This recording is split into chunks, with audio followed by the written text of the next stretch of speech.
Today I want to go a step further and talk about the skills that you need personally to be able to create healthy relationships. Now, communication is a big part of relationship. What is communication? It's the exchange of information. If we are not good communicators, we are not going to be able to develop healthy relationships. Healthy and effective communication is going to entail the sender of the information needs to be clear about what they want to communicate, and they need to use a medium or a format that is going to be conducive to the message they are sending. Do not send a serious message through a text, because the medium of sending the message does not show the seriousness of that information that you are sending. There are some things that are better said face to face rather than through text or through email. There are also sometimes it's better to send an email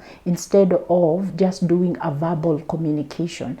And so you need to figure out what the message is and the mode of communication that is going to be effective. The receiver is going to receive that message and they are going to decode it, and the way they will decode it is going to depend on the climate of their emotional space. If I am angry, the receiver of the message is going to receive that message. It's going to trigger negative emotions, negative interaction with that message, and they will in turn produce a feedback that is going to be also negative. The other skills that makes sure that you have effective ways of communicating is learning how to listen, because when you listen and you listen well, you will be able to get the message that the sender is sending. Clarify, is this what you meant? This is what I heard. This is how I interpret it. Is it the way that you wanted me to hear? Is that what you meant? Because that way, misunderstandings are not going to be there. Then the other skill that you need is conflict management. In conflict management, there is one skill that is so important. It's called negotiating. And negotiating is where you are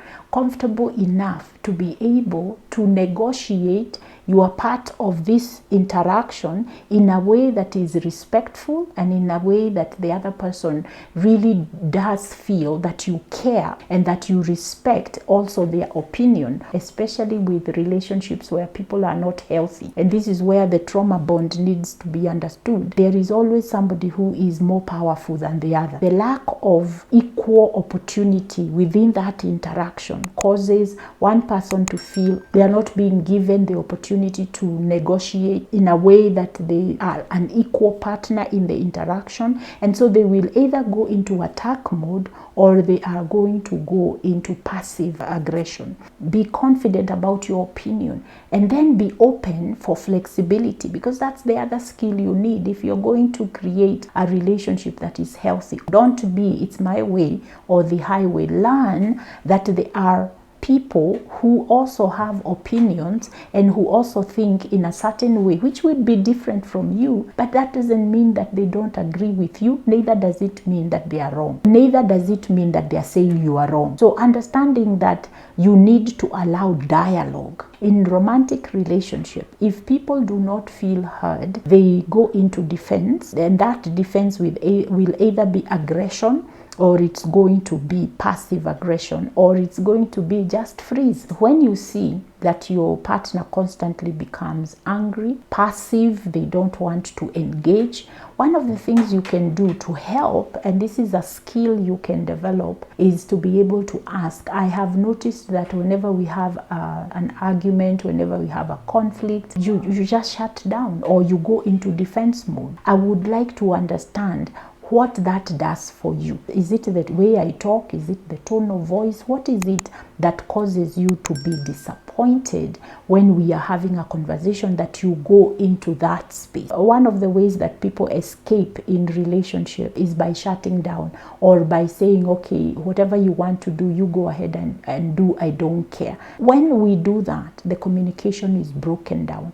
And so we will continue to create these cycles of feeling unheard, feeling dismissed, and feeling judged unfairly.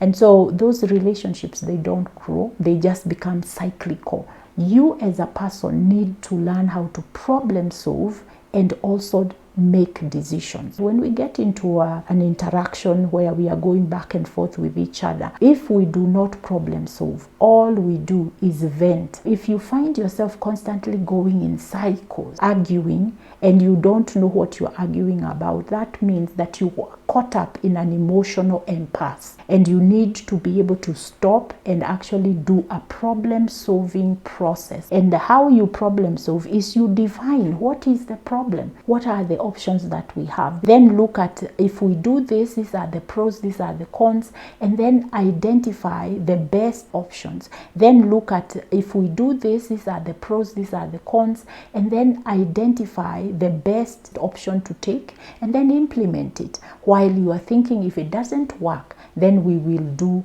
this is our fallback plan. Now, the reason why we get caught up in all of these things that I'm calling emotional reactions is mainly because we have not healed.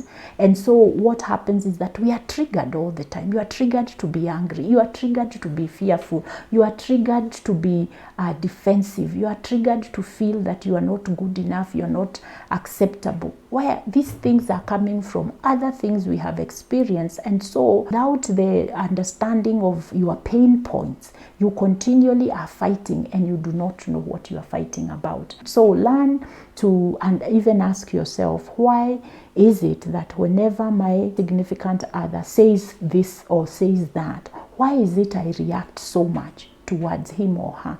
Understand yourself, and so that you can clean that up and develop better ways of being able to communicate. Reach out to me through my website, it's on the screen, or you can call me through that number, or you can comment below, and I will be glad to get in touch with you. Until next time, continue to live by design.